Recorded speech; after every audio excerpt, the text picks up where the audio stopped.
Right now, the tech industry is obsessed with giving AI hands. Models can now control your mouse, open browser tabs, and click through your desktop applications exactly like you do. Let's say you ask your desktop assistant to free up some time this afternoon.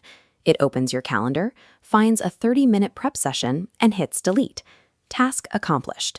But your AI doesn't know that prep session was for a high-stakes client negotiation. It didn't realize it just broke a commitment, stranded 5 of your colleagues, and turned a private conversation into a massive scheduling conflict.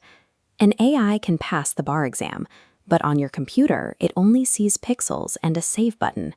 Relying on an agent that lacks context is a disastrous strategy for any high-consequence work. We call this basic screen control computer use. It acts as a universal adapter for older applications, but under the hood, it operates as a high-speed screenshot reader. The problem is that human software exists in a messy middle. It's an environment built around invisible context, unspoken office politics, and human intuition that never makes it onto the screen. AI models prefer to operate in the pristine world of clean APIs, where every object has a strict definition and a clear purpose. When forced to use visual interfaces designed for humans, the AI is reduced to guessing at our unwritten rules, and guessing will never be a defensible strategy for a business trying to build reliable automation. To solve this, look at the anatomy of software. A digital action splits into 3 layers: access, meaning, and authority. Access is the physical ability to click the interface. Meaning is the semantic work primitive, the brain that understands the action. When an AI triggers a buy button, it initiates a high-stakes chain of financial events. As this expansion shows, that single click fires off complex data checks for user consent, tax calculations, fraud risk, and logistics tracking. If the software hides this semantic layer, the agent has no idea what it is touching. It is flying blind, unaware of the real-world consequences. This lack of meaning explains a major mystery in tech.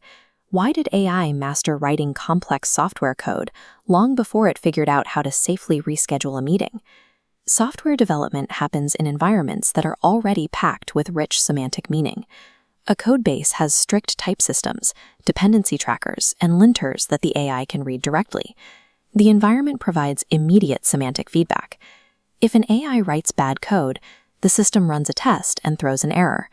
The AI inspects that error, revises its work, and tries again, without needing a human supervisor to tell it why it failed.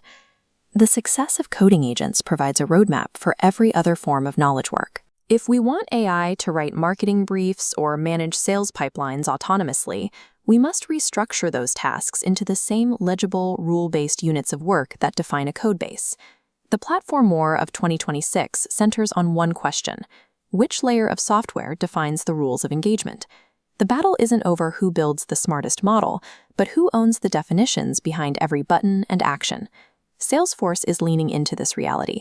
They are aggressively making their systems headless, exposing rich metadata so that AI agents can easily read and operate across their entire customer database. Meanwhile, SAP is taking the opposite approach, attempting to lock AI agents out of their ecosystem entirely. It's a strategy that ignores the technical shift happening right in front of them. Any software company that fails to expose their domain semantics will lose their direct relationship with the user. They will be reduced to invisible back-end infrastructure serving someone else's interface. Perplexity is positioning themselves to become an AI browser that can observe your work across multiple applications and assemble that crucial cross-domain meaning. Cross-domain meaning is absolutely critical in e-commerce. An AI agent has to recognize the massive semantic difference between organizing products on your storefront and interacting with your payment processor. If an agent is confused by a generic screen and mistakenly issues a refund from the wrong financial system, it creates a real-world disaster that no amount of smart reasoning can fix. We are moving toward a state where every software action is defined by its outcome and intent, rather than its location on a screen. If you are building an agent today, never ask if it can perform an action. Ask if the software it's using actually knows